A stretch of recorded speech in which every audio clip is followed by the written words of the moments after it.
Hey teacher friends, welcome to Sutton Teacher Secondary. My name is Miss Sutton, but you can call me MarQuitta, and I am so glad that you are here.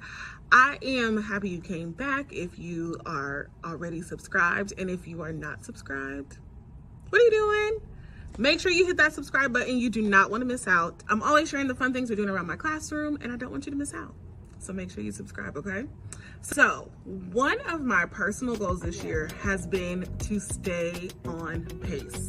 And if you are like me, you struggle with staying on pace. I work at a school where there is so much happening, and honestly, every school, there's so much happening between assemblies and special events. You need to take a day off, so there's a sub, all the things. There's always something going on that can get you off pace. However, I teach AP classes, and if you know anything about AP classes, they are jam-packed with so much content. And honestly, every class we teach is jam-packed with tons of content, and I'm trying to get through all of my content this year. It is a personal goal of mine. I am going to meet the challenge. So I'm going to share 3 things that I am doing that have been pretty successful so far, that have helped me to stay on pace, and hopefully these help you with staying on pace. Let me know in the comments, how do you do with staying on pace? Is that normally a thing that you're really good at, or do you struggle like me? Actually, I can show you better than I can tell you. I literally plan out all of my units, all of the stuff that I'm doing. So I always in the summer do some loose plans. And then once the school year starts and we have all of the dates of all the events and things happening throughout the year, then I do some really hardcore plans. And then everything is boop, boop, boop, boop, boop. It's planned out. Look, every month, and then every month I'm going through and I'm literally writing out what the plan is based on my bigger picture plan, my original pacing, and then any changes, all that kind of stuff. And I'm constantly revisiting this. So because it's actually in my calendar, I try to make it a point each week, the beginning of the week or the end of the week prior, to revisit where I'm at. This is what I said. I allotted this many days. I said I'd be here in my pacing.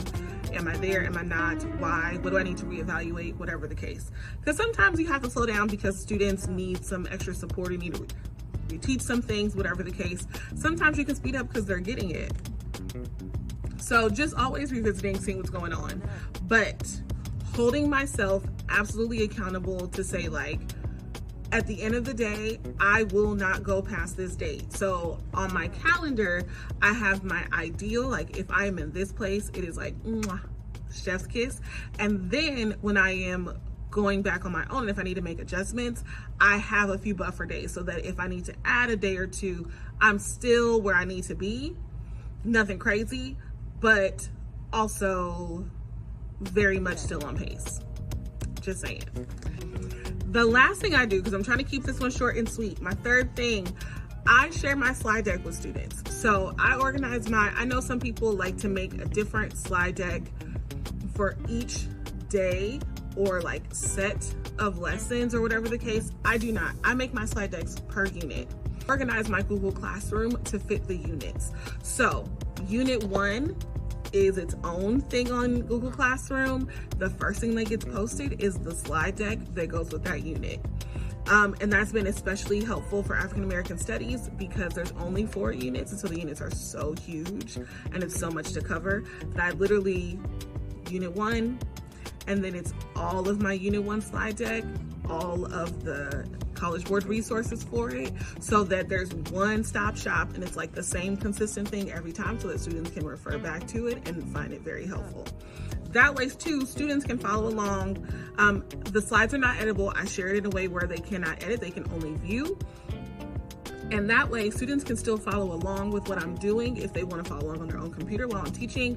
But if they missed a day or if I'm not there or whatever the case, they have all the resources. I know that the best thing is if I'm teaching it and they're getting everything from me, but if for some reason I am not there, there's a sub, or they were pulled out of class or whatever the case, I don't have to say, okay, well, 5 people were pulled out today, so I've got to pause and let people catch up or whatever the case, because they have all the stuff they need. I'm just saying. Because, say it with me, y'all, the train is not stopping. It is moving. And if you teach AP African American Studies, then you know pacing is huge. I am really trying to make sure that I am done with my first 2 units before winter break. And honestly, I am on track to do so. Patting myself on the back, a little celebration. So let me know, what are you doing in your class to stay on pace? Let me know if these things are pretty helpful for you. They've proven to be pretty helpful for me this year. So the second thing I do is this year, so normally when there's a substitute, I make like a separate type of assignment that's still related to what we're doing or like the intent of the class, but it's something just completely separate because a lot of my lessons very much need to be run with me in the room. They're learning experiences, dare I say. But this year, I have said if I have a sub, they are still doing the work. They're always doing the work, but they are still doing whatever we have planned for that day. And I try to modify it as much as I can. And whether that means you're making a Loom video to walk kids, because Loom is free, and kind of like walking students through whatever they need to do, whether you're leaving detailed notes, like I use Google Classroom,